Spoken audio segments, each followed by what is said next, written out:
I am Dana Barrett. I am running for Congress in Georgia's 11th district, and we have made this decision to rip off the Band-Aid and start going live on a regular basis here on Facebook to kind of talk about what's happening in the news and what's happening in our district, in our state, and around the country. And today, of course, the big topic is education and our schools and what to do with our kids and all of that in this moment of COVID. I will say it this way, as per usual, joining me is my campaign manager and trusty sidekick, Preston Thompson. So Preston, thank you for being here. Happy to be here. I'm glad we're doing a couple of these. Yeah, I appreciate you kind of helping me have these conversations. It's much easier to have you to chat to than to just turn on the camera and start talking. So I really miss getting out on the campaign trail and being able to meet people face to face. And even the little bit that we are able to get out now and maybe sit with somebody on an outdoor porch with a mask on, you still can't really shake a hand or hug anyone. And I am definitely somebody who likes to do all that. So I'm missing that, but at least this way we can sort of engage in, the way it is right now. So let's talk education, my friend. Yeah, so while we're doing this, I'll invite anybody who has questions either on the topic or something else to post in the comments. We'll obviously try and get to them today, but if you post a little bit later, we will reach out on that comment or reach out privately, whatever it is. But I wanted to get Dana to talk with me about education today, mainly because Georgia is once again in the news for all the wrong reasons. If you are in District 11, this is something you've certainly heard about. But schools are starting to close. I believe Etowah High School has closed for the rest of the month. I think Cherokee County High School has done the same. So, I generally just kind of want to get your thoughts on what's going on. I know Georgia hasn't been in the news lately for a lot of positive things, and this is certainly one of those.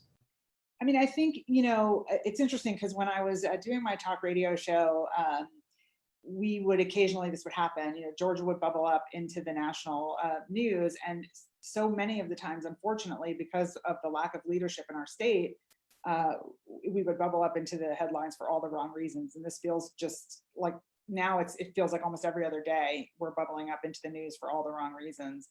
And this is a classic moment here, and very, as you mentioned, key to our district and many others in our state. And frankly, around the country, we're not the only state that's having these issues. But the idea that we are, sending our kids back to school without a real plan and without clear direction on how to move forward it's just egregious. It's just unacceptable. The idea that we're going to use our children and our teachers and as guinea pigs to see what will work is just wrong on every level. And the fact that our state leaders and our national leaders are not even realizing that, and that the knee-jerk reaction, for example, is to punish a student in Paulding County who shared a picture to raise an alarm, that they would punish that kid when they should be the ones, in getting suspended here. It's just absurd. It's very clear that there's still a large group of people in leadership who are ignoring this virus, acting like nothing is happening, and then are having to play catch up. Here we send these kids back to school, and less than a week later, they're closed back down. There's kids in quarantine. I don't have the exact numbers, but there's an outrageous number of kids and teachers and their families who've been exposed or who have tested positive.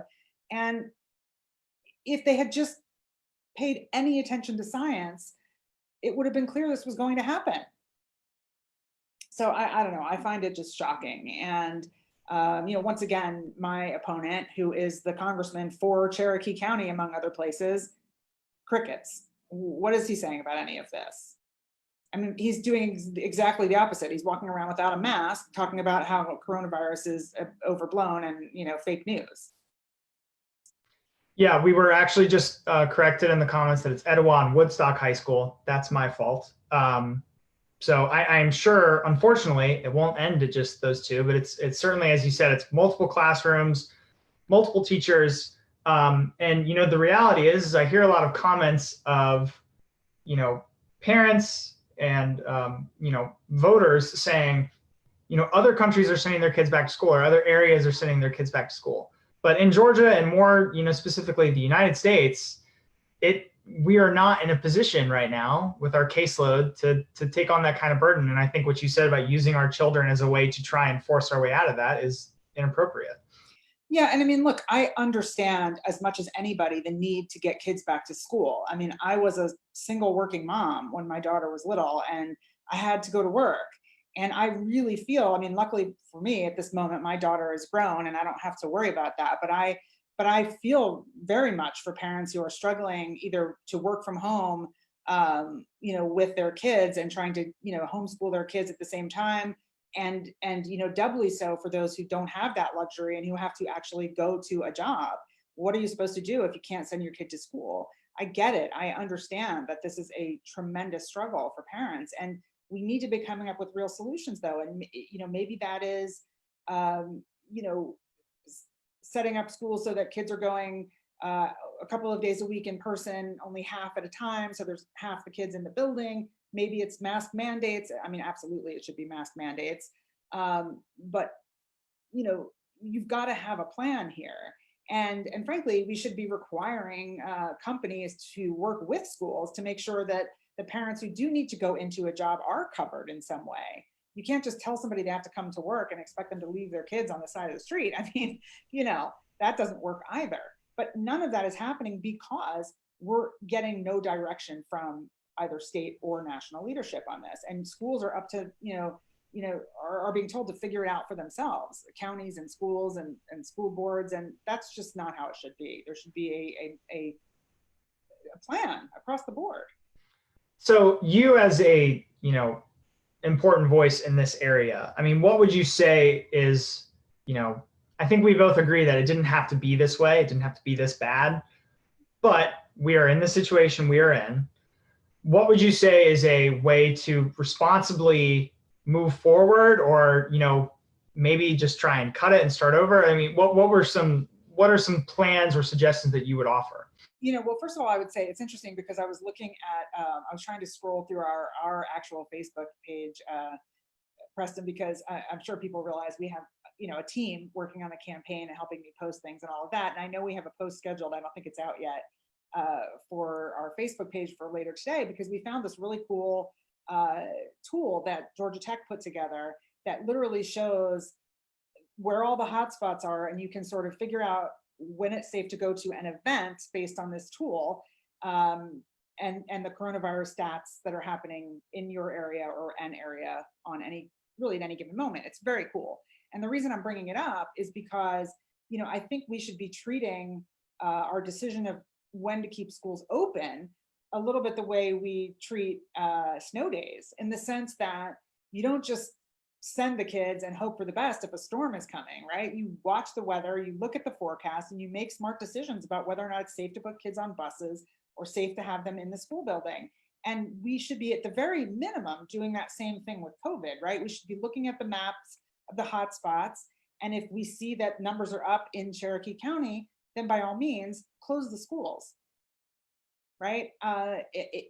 If we decide it is safe to open, again, I think, there very clearly needs to be mask mandates 100%. That is the easiest thing to do. And it's step one across the board, mask mandates at all schools in our district, in our state, and across the country. That just seems clear through at least the end of the year, while we know this disease is going to be progressing. And then anytime we see a wave going up and we feel like that has to be the case, mask mandates. Obviously, we've got to have hand washing. There needs to be, as I said, I think less kids in the building at a time, and that has to be also mandated. And businesses need to be made aware. So, for example, if you say, all the kids who are, A through F or whatever are in school on, Monday, Wednesday, and half a day Friday, then workplaces need to accommodate for that. So, I think workplaces can't even begin to decide how to manage all this if schools can't come to a conclusion. Because here's the other problem, right? Let's say Woodstock High School makes one decision, and then City of Atlanta schools make a different decision. the parents don't necessarily work in the same county where their kid goes to school. So unless there is a plan that is, broad, at least for the whole state, if not the whole country, then how can anybody make the right decisions right now? What if you have one kid in one school and another kid in a different school and they don't work together? So you've got to have, this is one of those moments where leadership is key. And once again, we have a dearth of that in our state and in our district. You mentioned the snow day comparison, which I had not thought about. And obviously, cases of coronavirus are significantly more serious than snow days, even though people can get in accidents on icy roads and things. But I remember, going to public schools. I went to public schools in Fulton County. When one set of students couldn't get to one school in the county, the entire county had a snow day. Fulton County is very large, so like occasionally, kids in either North Fulton or South Fulton couldn't get to their schools, and the whole county would close. And that was a decision that happened fast, with leadership and uniform across the board. And it's an interesting comparison you make that, we have more faith in the weatherman than we do Dr. Fauci. And it seems to be a very strange disconnect. So this is a really serious thing that I know we're going to have to continue to talk about, but I want to move us on to the issues of education that were alive and well before the time of COVID-19. And essentially it's inequality in our education system. So first, I think I think this is important for voters to understand. Let's have you diagnose the problem as you see it when it comes to inequality in education, why that is such a huge problem for communities, not just across Georgia, but everywhere in the United States. That was a long question there, Preston, but I know, I'm sorry about that. Yeah. No, it's fine. I think, one of the things when I launched my campaign, I sort of was focused on 3 pillars of my platform. And one of them was healthcare, which we'll talk about on another live on another day. One of them was government reform, fixing government inefficiency, those types of things. And we'll talk about that on another day as well. But the third one was what I called income or equal economic opportunity is what I called it. And the reason, and I struggled to even remember that just now, because at the time, I remember really struggling to come up with an umbrella term that I felt covered all of what needed to be covered. One of the problems when you run for office is you have to narrow everything down. Everybody wants everything in 3s. So you got to have 3 things on your platform. And I wanted to have like 7 things, and that was too many. It's funny, by everyone you mean me. Like, I'm trying to get you to boil things down to 3 because you've got big ideas about what to do, and I'm trying to boil them down. That's my fault. You and every other political consultant that there is, but sure. And so, yeah, so this idea of equal economic opportunity for me covers a lot of areas, from gender wage inequality to minimum wage to food deserts to all kinds of things, right? But one of the big parts of that subject matter for me is public education, and the fact that our public education system is not equal. And therefore, if you are born into poverty in this country, I think the number is, and this may be an Atlanta specific number, you have like a 4% chance of ever getting out of poverty. And part of the reason for that is because the education system does not provide an equal education to kids in lower socioeconomic zip codes. And so that to me is something that has to be corrected. I'm a person who grew up in public school. I went to public school in the Philadelphia suburbs. I sent my daughter to public school here in the metro Atlanta area. And so I understand what it's like to be both a student and a parent dealing with public education. And I understand also being a homeowner and moving and trying to find a place to live where the public schools are good. I was fortunate because I could make those choices. I had some ability to decide to move where a good school was. But I think it's obvious to most people, if you give it some thought, there's a lot of people who don't have that luxury, who can't make that choice, who can't afford the home in the better neighborhood, in the better zip code to get their kids the better public education. So the only way to start to solve that problem is to start to level out public education across the board. And that means that every kid who is in public school in this country should be getting the same education, full stop. And that's just not happening right now for a variety of reasons. And, I think until we address that, we're never going to fix this income inequality problem that we have in this country. And we're going to keep seeing that growing divide where the middle class is shrinking and we've got, the high end and the low end and nothing in between, because you just don't have the chance to rise up out of your upbringing, where you were born, not even your upbringing, but where you were born. So I have heard an offered solution to this kind of problem is school vouchers. And I know there are some people in office right now, including our Secretary of Education at the national level, that support some form of a school voucher program. And for our listeners who are unfamiliar, school voucher essentially is a way to attempt to allow families of lower income to have a choice of private school by offering a stipend that is what the public school would get in the event they were to go there. So what are your thoughts on school vouchers? What problems do you see in the system there? So, full disclosure, Preston and I were talking about this a little bit before we turned on the cameras. And I think, and I understand why people like this, okay?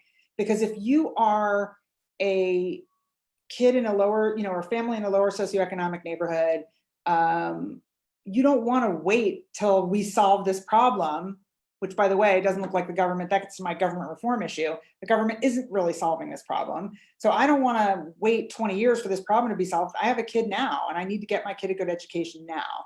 And so the voucher is essentially a Band-Aid to the bigger problem that may help some kids now, but it doesn't help all kids now. And it takes money out, even more money out of the schools in the lower socioeconomic neighborhoods. So this idea that those schools should somehow then magically fix themselves with even less funding makes the problem worse. So yes, it may be a Band-Aid for a handful of kids who get those vouchers, but it actually makes the problem worse for the rest of the kids who are at that public school. And it brings a whole host of other problems too, by the way.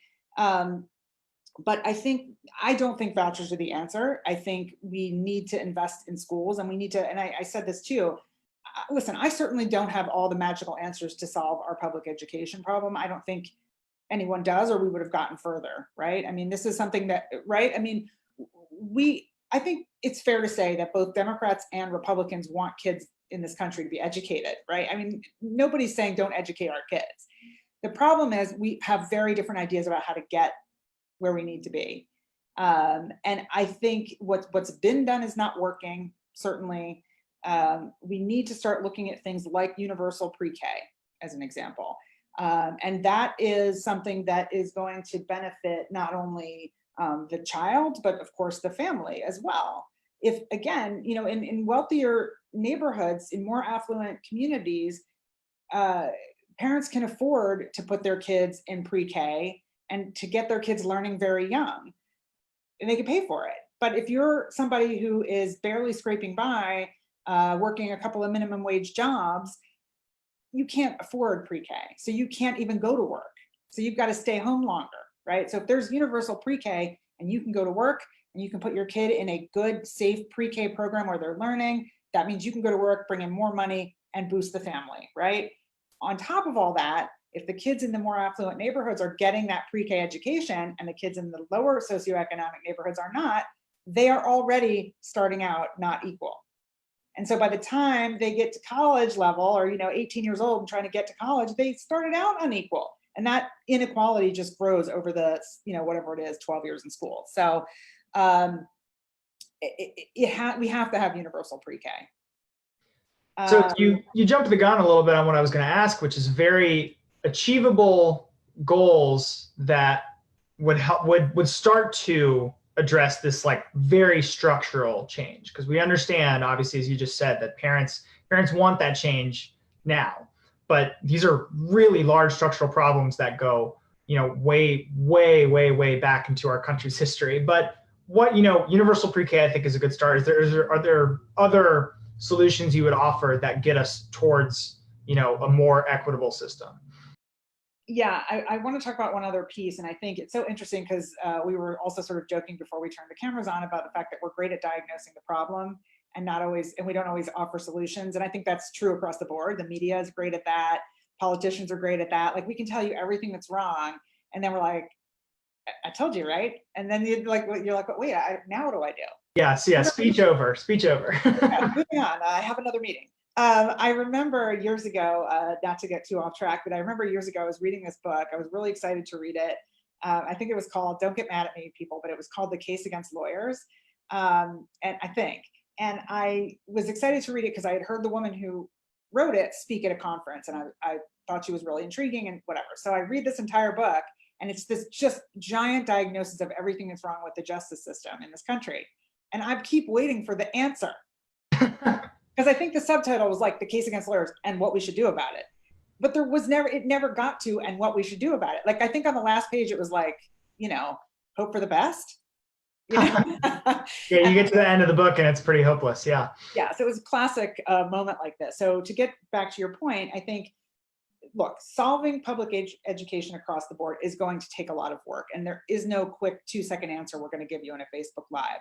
But there are some things we can start to do now to improve the situation and to start making steps in the right direction. And one of them is universal pre-K. I would say the other big, opportunity we have right now is to invest more in our teachers. Because if you step back again and look at public education, one of the problems we currently have is that our teachers are underpaid. It's hard to recruit people to be teachers because the career, the money level of those careers are just not what they are in other careers. Teachers are coming out of pocket themselves to pay for school supplies. And none of those things should happen. So we can do all kinds of things to invest in our teachers in a better way, whether it's, and I think, you may have pointed this out already, but private school teachers make more than public school teachers. So that also hurts the public school system, right? If we can level that out so that teachers, private or public, are making comparable salaries, if we can do things, for example, like perhaps forgive student loans of new teachers, that would be an incentive to choose that career. And if maybe we can do things like providing supplies or giving teachers a tax break on any supplies they pay for out of pocket. I mean, there are things we can do that won't cost us that much as a country, but will really benefit those teachers and thereby those classrooms and thereby those schools and those kids and those neighborhoods. So, I think there's a lot on those, kinds of things that we can start to implement to level this out. And we have to do it. Well, there's a lot more I think we could talk about on this topic. You do have some questions in the comments if you're up for it. Obviously, we haven't seen these before, but I think all of them are things we've certainly talked about offline. Ed asked in the comments, you have your own race to run, but can you comment on the national race? Do you think Harris is a good VP pick, and could Georgia go blue? I know you and I have talked about this already, but why don't you share it with everybody? Yeah, absolutely. I was very excited that Kamala Harris was the pick. I think it's a great choice on a lot of fronts. First of all, I think it's phenomenal that this is our first, I'm getting chills just saying this, but I'm going to get all like emotional, but that it's our first woman of color on a national ticket like this. I mean, she couldn't be more impressive. Her background, her career, she's a fighter. I actually think it speaks volumes for Biden that he picked someone who has given him a hard time. I think that shows that he's willing to have somebody work with him who won't agree with him 24/7, but will challenge him, and that he will listen to that challenge, which I think speaks, again, volumes for him. I think it's a really strong ticket. And I also think Trump and the Trump campaign are going to have a really hard time sort of coming at her. Because first of all, since she ran already for president herself, whatever there was that was going to come out has come out. Would have come out at this point, yeah, probably. And also Trump has praised her in the past. So hard for him to sort of come back and now say all the things he's already saying. She's nasty and all this other business. Mm-hmm. Frankly, I think being called nasty by President Trump is like an honor, honestly. It's a badge that most of the country, I think, is wearing at this point. Yeah. I would if President Trump called me nasty, I'd be proud of that. I'm in with good company. You know what I mean? And to answer part 2 of that question, could Georgia go blue? Yeah, I definitely think Georgia could go blue. I mean, national analysts are looking at Georgia already as a state that is, in play. Yeah. And yeah, purple. And you know, our particular district is in the mix. You know, we're a little bit under the radar here in District 11, but we are a Metro Atlanta district, and we are the last Metro Atlanta district not to be blue or purple. And so I think, you know, people are going to be really surprised the way this state goes and the way this district goes. And yeah, I think it's going to be a really interesting year for sure. Fingers crossed. Well, we've got one more question here before I will let you go. This comes from Sean. Sean, I hope you don't mind. I'm going to skip around a little bit, but I promise Dana will read the full comments you posted. Essentially, he asks how you plan on creating an environment that solves the communication barriers that exist in Washington, D.C. And I will jump the gun on the answer just slightly to say that our last Facebook Live 2 weeks ago, 1 week ago, hit this issue very hard. But if you want to get the SparkNotes version, Dana, I mean, it's a very large problem, but it's one of the reasons I know you're running. Right. So when you say the communication issue, you just mean people actually talking to each other and watching. Sure. Yeah. Basically communication at all. Yeah. Yeah. Okay. Well, here's the thing. There's a huge problem, obviously. And I think, you know, we're all seeing the results of that. The divide in this country, that we're so polarized that we can't even have a conversation anymore about the issues. And I think, look, I've said this several times now, certainly in you know, with the team, the campaign team, and in private to my friends and such. But I think we have to elect people for the right reasons. And to your point, Preston, we did talk about this in our last live. But I'm a moderate Democrat, and for me, what that means is I am socially left, but I am fiscally responsible. And so I'm just a little bit more pragmatic is really all that means. And what that also means to me is I am willing to work across the aisle. I do want to have those conversations. I don't think we are going to get any laws passed unless we start compromising more. And to me, that also means electing people like me who are pragmatic, who are moderate at some level, who are willing to work across the aisle on both sides. That is the only way. And I've said about my own race that my race between, you know, Barry Loudermilk and myself is not a race between a Republican and a Democrat. It is a race between a moderate and an extremist. He is causing the divide. He is part of the divide. I'm running because I feel like we need to change that. I've talked to so many people on the campaign trail, both digitally and face-to-face before the coronavirus, who described themselves the same way I did, but who were Republican.